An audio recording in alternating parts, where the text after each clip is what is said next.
జూబ్లీహిల్స్ ఉప ఎన్నిక రేస్ మరింత వేడెక్కింది. ఇప్పుడు ఇదే నేపథ్యంలోనే బీఆర్ఎస్ ఒక కొత్త వ్యూహంతో ముందుకొచ్చింది. ఇప్పుడు బీఆర్ఎస్ ఆపరేషన్ జూబ్లీహిల్స్ ని చేపట్టింది. తెలంగాణలో తెలంగాణ భవన్లో ప్రత్యేకంగా వార్ రూమ్ ను కూడా ఏర్పాటు చేసింది. ఈ ఆపరేషన్ జూబ్లీహిల్స్ నేపథ్యంలోనే అయితే కేటీఆర్, హరీష్ రావు ఈ వార్ రూమ్ ని నిరంతరంగా పర్యవేక్షించనున్నారు. అయితే ముఖ్య నేతలతో ఎప్పటికప్పుడు సంప్రదింపులు జరుపుతారు. అలాగే రోజువారీ సర్వేలతో ప్రచార వ్యూహాలు నిర్మిస్తూ ఉంటారు. అయితే వార్ రూమ్ నుంచి సోషల్ మీడియా హ్యాండిల్స్ ను అలాగే పక్కా స్ట్రాటజీతో ముందుకు వెళ్లాలని బీఆర్ఎస్ గట్టిగా ప్రయత్నిస్తూ ఉంది. ఇప్పుడు కొత్త వ్యూహంతో అంటే ఆపరేషన్ జూబ్లీహిల్స్ అనే కొత్త వ్యూహంతో ఇప్పుడు వార్ రూమ్ ను కూడా ఏర్పాటు చేసినట్టుగా తెలుస్తుంది. ఆ వార్ రూమ్ లోనే సంప్రదింపులన్నీ కూడా జరుపుతారు. అలాగే స్ట్రాటజీస్ అన్ని కూడా అంటే జూబ్లీహిల్స్ ఉప ఎన్నికకు సంబంధించి స్ట్రాటజీస్ ని కూడా ప్లాన్ చేసే విధంగా ముందుకెళ్తూ ఉన్నారు. సో ఇప్పుడైతే బీఆర్ఎస్ చాలా ప్రతిష్టాత్మకంగా తీసుకున్నట్టుగా తెలుస్తుంది. అయితే ఈ వార్ రూమ్ కి సంబంధించి పూర్తి వివరాలు అందించడానికి మా ప్రతినిధి క్రాంతి లైన్ లో ఉన్నారు. ఎస్ క్రాంతి, ఇప్పుడు ఈ వార్ రూమ్ ని ఏర్పాటు చేసినట్టుగా తెలుస్తుంది జూబ్లీహిల్స్ ఉప ఎన్నికకి సంబంధించి. సో ఈ వార్ రూమ్ లో ఎలాంటి కార్యాచరణ చేయబోతున్నారు? సో మొత్తానికి దీనికి సంబంధించిన పూర్తి వివరాలు ఏంటి? కౌసల్య, జూబ్లీహిల్స్ ఉప ఎన్నికను బీఆర్ఎస్ పార్టీ చాలా ప్రతిష్టాత్మకంగా తీసుకుంది. ఎందుకంటే ఇది బీఆర్ఎస్ కు సంబంధించినటువంటి సిట్టింగ్ స్థానం. మాగంటి గోపీనాథ్ బీఆర్ఎస్ కు సుమారు 12 సంవత్సరాలుగా అక్కడ ప్రాతినిధ్యం వహిస్తూ వచ్చారు. అయితే ఆయన మరణంతో వచ్చినటువంటి ఈ ఉప ఎన్నిక ద్వారా ఖచ్చితంగా బీఆర్ఎస్ మరొకసారి ఘన విజయాన్ని సాధించడంతో పాటుగా రాష్ట్ర వ్యాప్తంగా ముఖ్యంగా హైదరాబాద్ సెంట్రిక్ గా కూడా బీఆర్ఎస్ దే ఆధిపత్యం అనేటువంటి ఒక మెసేజ్ ఇవ్వాలనేటువంటి లక్ష్యంతో బీఆర్ఎస్ పార్టీ పక్కా స్ట్రాటజీతో ముందుకు సాగుతుంది. ఇందులో భాగంగానే ఈ రోజు నుండి ఎలక్షన్ ప్రక్రియ ప్రారంభమవుతున్న నేపథ్యంలో తెలంగాణ భవన్ ఏదైతే బీఆర్ఎస్ పార్టీకి సంబంధించినటువంటి కేంద్ర కార్యాలయం ఉందో ఇందులోనే ప్రత్యేకంగా ఆపరేషన్ జూబ్లీహిల్స్ పేరిట ఒక ప్రత్యేకమైనటువంటి వార్ రూమ్ ని ఏర్పాటు చేసినట్టుగా తెలుస్తుంది. దీన్ని పార్టీ ముఖ్య నాయకులు, ఇటు వర్కింగ్ ప్రెసిడెంట్ గా ఉన్న కేటీఆర్, ట్రబుల్ షూటర్ గా పేరు పడ్డటువంటి హరీష్ రావు, వీళ్ళిద్దరి ఒక ఆలోచనతో వీరి డైరెక్షన్ లో ఈ వార్ రూమ్ వర్క్ చేయబోతున్నట్టుగా తెలుస్తుంది.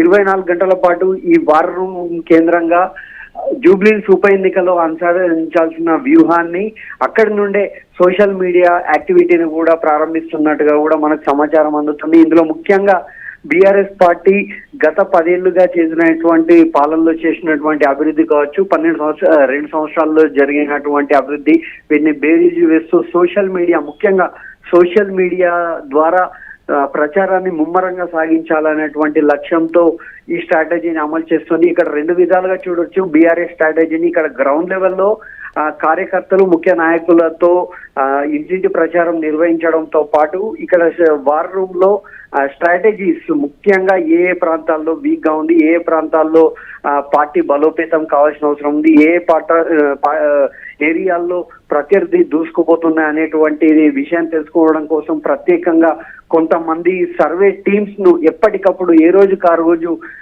సర్వే నిర్వహించడం, ఆ సర్వేలో వచ్చినటువంటి అంశాల ఆధారంగా నెక్స్ట్ ఏం చేయాలి అనేటువంటి దాన్ని ఈ వార్ రూమ్ లో డిస్కస్ చేస్తూ ఈ ఆచరణను ముందుకు తీసుకోబోతున్నారు, ప్రచార సరళిని ముందుకు తీసుకోబోతున్నారు. ఇందులో కేటీఆర్, హరీష్ రావుతో పాటుగా నగరానికి సంబంధించినటువంటి సీనియర్ మంత్రి తలసాని శ్రీనివాస్ యాదవ్, అతనితో పాటుగా మరొక మంత్రి ఎక్స్ డిప్యూటీ సీఎం గా ఉన్నటువంటి మహమూద్ అలీని కూడా ఇక్కడ ప్రత్యేకంగా రంగంలోకి దింపారు. ఎందుకంటే ఈ 2 సామాజిక వర్గాలు, ఇటు మహమూద్ అలీ ప్రాతినిధ్యం వహిస్తున్నటువంటి ముస్లిం కమ్యూనిటీ ఓట్లు సుమారు 130,000 వరకు కూడా జూబ్లీహిల్స్ లో ఉన్నాయి. అలాగే బీసీ సామాజిక వర్గంలో యాదవ సామాజిక వర్గానికి సంబంధించినటువంటి ఓట్ బ్యాంకు కూడా సుమారు 40 నుండి 45,000 వరకు ఉన్నాయి.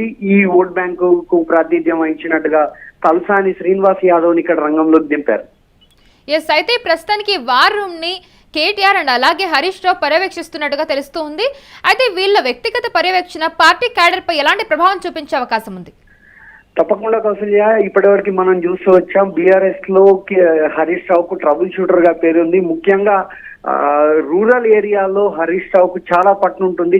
చాలా ప్రాంతాల్లో ప్రతి గ్రామంలో దాదాపు సిద్దిపేట కేంద్రంగా తన రాజకీయ ప్రస్థానం మొదలైనప్పటికీ తెలంగాణలోని ప్రతి గ్రామంలో కూడా హరీష్ రావుకు ప్రత్యేకమైనటువంటి అభిమానులు, ఫ్యాన్ బేస్ అనేటువంటిది ఉంటుంది. ఆయన పైన ఒక మంచి ఒపీనియన్ ఉంటుంది. ఇది ఉద్యమకారుడిగా, నిస్వార్థమైన రాజకీయ నాయకుడిగా ఆయనకు ఒక గుర్తింపు ఉంటుందంటూ బీఆర్ఎస్ వర్గాలు, పార్టీ వర్గాలతో పాటుగా తెలంగాణ ఉద్యమకారులు కూడా ఈయన ఎప్పటి నుండో అంటుంటారు ఇతని గురించి. రెండవ అంశం, కేటీఆర్ చూసుకున్నట్టు అయితే ఒక క్లాస్ లీడర్ గా హైదరాబాద్ ను అభివృద్ధి పదంలో తీసుకెళ్లినటువంటి ఐటీ మంత్రిగా కూడా ఇక్కడ సిటీలో, రూరల్ ఏరియాలో మంచి ఫ్యాన్ బేస్ ఉంటుంది. ఈ కారణంగానే 2023లో జరిగినటువంటి అసెంబ్లీ ఎలక్షన్స్ లో గ్రేటర్ హైదరాబాద్ ను ఆల్మోస్ట్ క్లీన్ స్వీప్ చేసిన ఘనత ఇందుకు సంబంధించినటువంటి తనకు ఒక మంచి గుర్తింపు అయితే కేటీఆర్ కు వచ్చింది. అంతకుముందు జరిగినటువంటి జిహెచ్ఎంసీ ఎలక్షన్స్ లో కూడా 2 పర్యాయాలు, 2015లో కావచ్చు, 2021లో కావచ్చు, జరిగిన 2 జూబ్లీహిల్స్ ఎలక్షన్, 2 జిహెచ్ఎంసీ ఎలక్షన్స్ ని కూడా ఆయన్నే బాధ్యత తీసుకున్నారు, ఘన విజయం సాధించారు. 2 సార్లు కూడా బీఆర్ఎస్ అభ్యర్థులు మేయర్ కైవసం చేసుకోవడంలో కేటీఆర్ పాత్ర చాలా కీలకంగా ఉంది. ఇప్పటికీ కూడా ముఖ్యంగా ఐటీ సెక్టార్ ఏదైతే ఉందో, ఇప్పుడు ఈ జూబ్లీహిల్స్ నియోజకవర్గం ఏదైతే ఉందో దాంట్లో చాలా వరకు కూడా ఐటీ బేస్ పక్కనే ఉన్న మాదాపూర్, హైటెక్ సిటీ ఇలాంటి ఏరియాస్ కవర్ అవుతాయి. ఇక్కడ పనిచేసేటువంటి చాలా మంది కూడా ఈ జూబ్లీహిల్స్ నియోజకవర్గ పరిధిలోనే స్థిర నివాసం ఏర్పాటు చేసుకొని ఉన్నారు. సో ఈ రెండింటి కలయిక రాజకీయ చతురతను ప్రదర్శించడంలో హరీష్ రావు, ఇక్కడ ఫ్యాన్ బేస్ ను సొంతం చేసుకోవడంలో, ముఖ్యంగా యూత్ ను అట్రాక్ట్ చేయడంలో కేటీఆర్ కు మంచి పేరు ఉంది. వీళ్ళిద్దరూ కూడా ఇక్కడ జూబ్లీహిల్స్ ఎన్నిక కోసం, ఉప ఎన్నికల్లో ఘన విజయం సాధించడం కోసం వారి వారి ప్రయత్నాలను ముమ్మరం చేసినట్టుగా అర్థం చేసుకోవచ్చు. బీఆర్ఎస్ పార్టీ కూడా ఇప్పటివరకు ఏ ఎలక్షన్ జరిగినా ఒక హరీష్ రావు బాధ్యత తీసుకుంటే కేటీఆర్ అక్కడికి వెళ్ళని పరిస్థితి ఉంటుంది. కేటీఆర్ బాధ్యత తీసుకున్నప్పుడు హరీష్ రావు తలదూర్చిన పరిస్థితి ఉంటుంది. కానీ ఈ జూబ్లీహిల్స్ ఎన్నిక అనేటువంటిది ప్రతిష్టాత్మకంగా బీఆర్ఎస్ పార్టీ తీసుకుంది కాబట్టి ఇద్దరు 2 వైపులుగా యుద్ధం మొదలు పెట్టినట్టుగా బీఆర్ఎస్ వర్గాలు చెప్తున్నాయి. ఎస్, బేసిక్ గా అయితే బీఆర్ఎస్ ఎప్పుడు కూడా ఒక సోషల్ మీడియా స్ట్రాటజీని ఫాలో అవుతూనే ఉంటుంది. గతంలో కూడా మనం చూసాం. ఇప్పుడు కూడా ప్రచార స్ట్రాటజీని ఒక వేరే లెవెల్లో తీసుకెళ్తూ ఉన్నారు. అయితే ఇప్పుడు మళ్ళీ వార్ రూమ్ ని కూడా వాళ్ళు ఏర్పాటు చేసి కొత్త స్ట్రాటజీని ఏమైనా తీసుకొచ్చే అవకాశం ఉందా? కౌసల్య, ఇక్కడ బీఆర్ఎస్ ఒక ట్యాగ్ లైన్ తో ఎలక్షన్ కు ముందు పోతుంది. లేడీ వర్సెస్ రౌడీ అనేటువంటి ఒక ట్యాగ్ లైన్ తీసుకుంది. ఎందుకంటే ఇక్కడ మాగంటి గోపీనాథ్ దివంగత నేత, ఆయన భార్య మాగంటి సుంతకి టికెట్ కన్ఫర్మ్ చేశారు. అయితే ప్రత్యర్థి పార్టీ ఇక్కడ బీఆర్ఎస్ కు ప్రధాన ప్రత్యర్థిగా అధికార కాంగ్రెస్ పార్టీ కనిపిస్తుంది. అధికార కాంగ్రెస్ పార్టీ యాదవ్ సామాజిక వర్గానికి చెందిన యువ నాయకుడు నవీన్ కుమార్ యాదవ్ కు టికెట్ ఇచ్చింది. అయితే నవీన్ కుమార్ యాదవ్ ఫాదర్ తండ్రి ఎవరైతే ఉన్నారో చిన్న శ్రీశైలం యాదవ్, ఇతనికి హైదరాబాద్ లో ఒక రౌడీ షీటర్ గా, ఒక రౌడీ కుటుంబంగా ముద్రపడింది. ఆ ఒక బ్యాక్ డ్రాప్ ని తీసుకొని బీఆర్ఎస్ ప్రచారాన్ని ముమ్మరం చేస్తుంది. ఇక్కడ హైదరాబాద్ లో ఒక రౌడీ రాజ్యం రావాలనుకుంటున్నారా అనేటువంటి ఒక ప్రశ్ననైతే ఇక్కడ జూబ్లీహిల్స్ ఓటర్లకు సంధిస్తూ నిత్యం వాట్సాప్ లో, సోషల్ మీడియాలో పోస్టులుగా దర్శనమిస్తున్నాయి.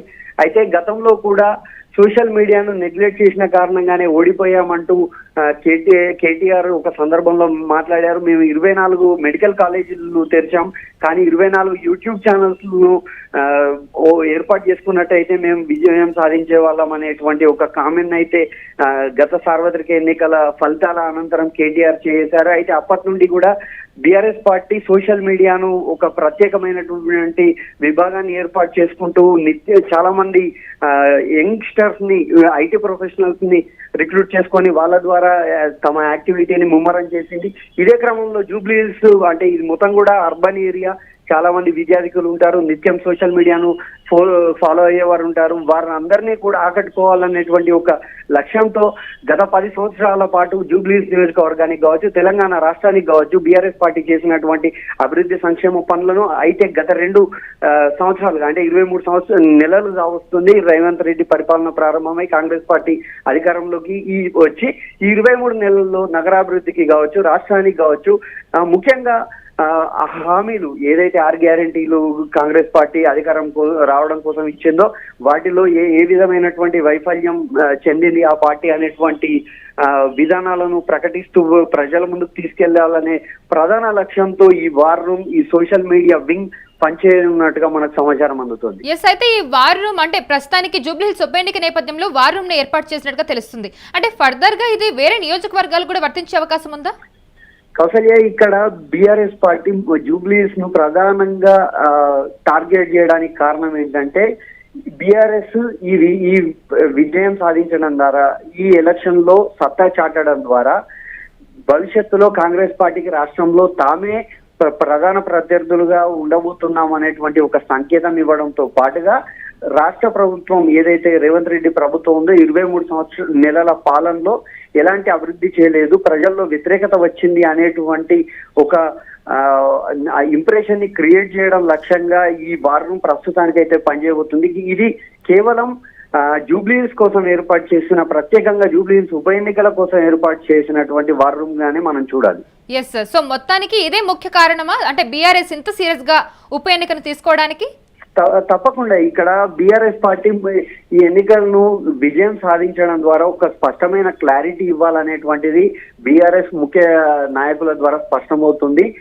ఎందుకంటే బీజేపీ కూడా ఇక్కడ ఆల్టర్నేట్ గా ఉన్నప్పటికీ తామే భవిష్యత్తులో కాంగ్రెస్ పార్టీని ఎదుర్కోవడంలో మేమే ముందున్నాం అనేటువంటి ఒక క్లియర్ కట్ ఇండికేషన్ ఇవ్వాలన్నదే బీఆర్ఎస్ ముఖ్య నాయకత్వ ఆలోచనగా కనిపిస్తుంది. ఎందుకంటే ఇంకొక 2.5 సంవత్సరాల్లో ఎలక్షన్ హీట్ అనేటువంటి ప్రారంభం కాబోతుంది. ప్రస్తుతం మొన్న జరిగినటువంటి సార్వత్రిక ఎన్నికల్లో బీఆర్ఎస్ పార్టీ ఒక్క ఎంపీని కూడా తెలంగాణ రాష్ట్రంలో సాధించలేదు. ఈ నేపథ్యంలోనే ఇటు 8 పార్లమెంట్ సెగ్మెంట్లను కాంగ్రెస్ పార్టీ 8 పార్లమెంట్ సెగ్మెంట్లను ఈక్వల్ గా బీజేపీ కైవసం చేసుకుంది. అప్పటి నుండే రాష్ట్రంలో ఒక సినారియో మారిపోయింది. కాంగ్రెస్ పార్టీకి ప్రధాన ప్రత్యర్థులు మేమేనంటూ భవిష్యత్తులో తెలంగాణ అసెంబ్లీలో కూడా మేము బీజేపీ ముఖ్యమంత్రిని చూస్తారంటూ బీజేపీ నాయకులు చాలా రోజులుగా కామెంట్ చేస్తూ వస్తున్నారు. ఇదే కనుక జరిగినట్టయితే బీఆర్ఎస్ పార్టీ అనేటువంటిది థర్డ్ పొజిషన్ కి వెళ్ళిపోతుంది, కనుమరుగవుతుంది అనేటువంటి భయం కూడా బీఆర్ఎస్ శ్రేణుల్లో స్పష్టంగా కనిపిస్తుంది. అయితే ఈ ఎన్నికల్లో విజయం సాధించడం ద్వారా జూబ్లీహిల్స్ లో పాగవేయడం ద్వారా మేము సిట్టింగ్ స్థానాన్ని నిలబెట్టుకున్నాం, దాంతో పాటుగా కాంగ్రెస్ పార్టీని మేమే దెబ్బ కొట్టామనేటువంటి ఒక ప్రచారాన్ని బీఆర్ఎస్ ముందుకు తీసుకొచ్చే అవకాశం ఉంది. దాంతో పాటుగా నెక్స్ట్ లోకల్ బాడీ ఎలక్షన్స్ ఉన్నాయి, ఆ తర్వాత జిహెచ్ఎంసీ ఎలక్షన్స్ కూడా హైదరాబాద్ లో ఉన్నాయి. సో ఈ జూబ్లీహిల్స్ ఎన్నిక అనేటువంటి దాన్ని విజయం అనేటువంటిది బీఆర్ఎస్ శ్రేణులకు ఎంతో బూస్టింగ్ ఇస్తుంది అనేటువంటి ఆలోచన కూడా ఉంది. ఈ విజయమే రేపటి భవిష్యత్తులో తెలంగాణకు జరిగేటువంటి పంచాయతీ ఎలక్షన్స్ కావచ్చు, జిహెచ్ఎంసీ ఎలక్షన్స్ కావచ్చు, తర్వాత జరగబోయేటువంటి అసెంబ్లీ ఎలక్షన్స్ కావచ్చు, అధికారంలోకి ఎవరు రాబోతున్నారు అనేటువంటి ఒక ఒపీనియన్ కు దీన్ని కీ పాయింట్ గా జూబ్లీహిల్స్ ఎన్నికను చూడాల్సిన పరిస్థితి ఏర్పడిందని రాజకీయ విశ్లేషకులు తెలుపుతున్నారు. రైట్ క్రాంతి, అయితే ఇప్పుడు జూబ్లీహిల్స్ ఉప ఎన్నికలో బీఆర్ఎస్ గెలిచే అవకాశాలు ఎంతవరకు ఉన్నాయి? అయితే ఇక్కడ బీఆర్ఎస్ పార్టీ ఖచ్చితంగా విజయం సాధించాలనేటువంటి లక్ష్యంతోనే ఉంది. ఇందులో ఉండేటువంటి మేజర్ ఏరియాలు ఏవైతే ఉన్నాయో యూసఫ్గూడ కావచ్చు, ఎస్ఆర్ నగర్ కావచ్చు, ఎర్రగడ్డ, రేమత్ నగర్, ఇలాంటి ఏరియాలన్నిట్లో కూడా మాస్ పీపుల్ ఎక్కువ ప్రభావం ఉంటుంది. బోర్బండ లాంటి ఏరియాల్లో ఇక్కడ మాస్ పీపుల్ కు తెలంగాణ ప్రభుత్వం అందిస్తున్నటువంటి సంక్షేమ పథకాలు, ఇక్కడ కాంగ్రెస్ ప్రభుత్వం అనుసరిస్తున్నటువంటి సంక్షేమ పథకాలను తో పాటుగా ఎక్కడైతే ప్రభుత్వం విఫలమైందో, ఏ హామీనైతే అమలు చేయడంలో కాంగ్రెస్ పార్టీ విఫలమైందో, రేవంత్ రెడ్డి ప్రభుత్వం విఫలమైందో, ఆ పాయింట్ ను సెంట్రిక్ గా బీఆర్ఎస్ వాటిని ప్రజల ముందు పెట్టి కాంగ్రెస్ పార్టీని దోషంగా చూపెట్టాలనేటువంటి లక్ష్యంగానే ఇక్కడ సాగుతుంది. సో ఇప్పటి వరకు ఇటు మాగంటి గోపీనాథ్ కు సంబంధించినటువంటి సామాజిక వర్గం కావచ్చు, ఒక సెక్షన్ ఆఫ్ ఇక్కడ ముఖ్యంగా జూబ్లీహిల్స్ లో 2 భిన్నమైనటువంటి సామాజిక నేపథ్యాలు కనిపిస్తాయి. 2 భిన్నమైనటువంటి ఆర్థిక సామాజిక వేర్పాటు అనేటువంటిది మనకు స్పష్టంగా అనిపిస్తుంది. ఒక దగ్గర ఏమో high level people, rich people ఎక్కువగా ఉంటారు. ఇందులో టాలీవుడ్ కు సంబంధించినటువంటి ముఖ్య హీరోలు కావచ్చు, నిర్మాతలు కావచ్చు, ప్లస్ మాగంటి గోపీనాథ్ సంబంధించినటువంటి ఒక బలమైన సామాజికం కావచ్చు. ఇదంతా ఒక వర్గంగా ఉంటే రూరల్ లెవెల్ పీపుల్ ప్రతిరోజు రోజువారీ కష్టం పైన ఆధారపడి జీవించేటువంటి పబ్లిక్ ఒక దగ్గర ఉంటారు. ఇందులోనే మైనార్టీ కమ్యూనిటీకి సంబంధించినటువంటి ఓట్ బ్యాంక్ గా కూడా ఇక్కడ ఈ వర్గం సెకండ్ వర్గంగానే మనం చూడాలి. ఈ రెండు డిఫరెంట్ పీపుల్ లో ఓటింగ్ అనేటువంటిది ఏ విధంగా ఉంటుంది, ఈ రెండింటికి సంబంధించినటువంటి రెండు వర్గాలకు సంబంధించినటువంటి ఓటింగ్ ను తమ వైపు తిప్పుకోవడం కోసం ఈ బీఆర్ఎస్ ముఖ్యంగా ఈ వార్ రూమ్ ద్వారా పనిచేయబోతుంది. Thank you Kranthi, thank you for the information. So మొత్తానికి జూబ్లీ హిల్స్ ఉప ఎన్నిక అంశం అయితే చాలా హాట్ టాపిక్ గా మారిందని చెప్పొచ్చు. సో చాలా ఆసక్తిగా ఉంది అయితే ఎవరు గెలుస్తారు ఏంటి అని చూడడానికి. సో మొత్తానికైతే ఇప్పుడు బీఆర్ఎస్ జూబ్లీ హిల్స్ ఉప ఎన్నికలో గెలవడానికి కొత్త వ్యూహంతో ముందుకు వచ్చింది, అదే ఆపరేషన్ జూబ్లీ హిల్స్. ఇప్పుడు ఈ నేపథ్యంలోనే తెలంగాణ భవన్ లో ప్రత్యేకంగా వార్ రూమ్ ను కూడా ఏర్పాటు చేశారు. అయితే ఈ వార్ రూమ్ ను కంటిన్యూగా పర్యవేక్షిస్తారు కేటీఆర్ అలాగే హరీష్ రావు. ముఖ్య నేతలతో ఎప్పటికప్పుడు సంప్రదింపులు చేస్తూ ఉంటారు. అలాగే రోజువారీ సర్వేలతో ప్రచార వ్యూహాలను కూడా నిర్మిస్తారు. వార్ రూమ్ నుంచే సోషల్ మీడియా హ్యాండ్లింగ్ అలాగే పక్కా స్ట్రాటజీతోనే ముందుకు వెళ్తున్నట్టుగా తెలుస్తుంది. సో మొత్తానికైతే బీఆర్ఎస్ చాలా ప్రతిష్టాత్మకంగా తీసుకున్నట్టుగా తెలుస్తుంది జూబ్లీ హిల్స్ ఉప ఎన్నిక అంశం. సో మొత్తానికి ఖచ్చితంగా గెలవాలని వార్ రూమ్ ను కూడా ఏర్పాటు చేసి ప్రణాళికను సిద్ధం చేస్తూ ఉన్నారు. సో మొత్తానికైతే జూబ్లీ హిల్స్ ఉప ఎన్నిక అంశం అయితే చాలా హాట్ టాపిక్ గా మారింది తెలంగాణ రాజకీయాల్లో. చూడాలి ఎవరు గెలుస్తారు ఏంటి ఏ విధంగా సాగుతుంది అనేది. పెట్రోల్ మీరు చేయవలసిన ఆలోచన ఒక్కటే, మీకు కారు కావాలన్నా బుల్డోజర్ కావాలన్నా ఏదో ఒకటి ఆలోచన చేసుకోరు. మీకు కారు కావాలంటే టీఆర్ఎస్ గెలవాలి, కేసీఆర్ గెలవాలి, గోపీనాథ్ భార్య మాగంటి సునీతమ్మ నిలబడ్డది ఆమె గెలవాలి. ఇక మీ ఇంటికి బుల్డోజర్ రావాలి, హైడ్రా రావాలంటే మాత్రం పక్కా మీరేం చేయాలి.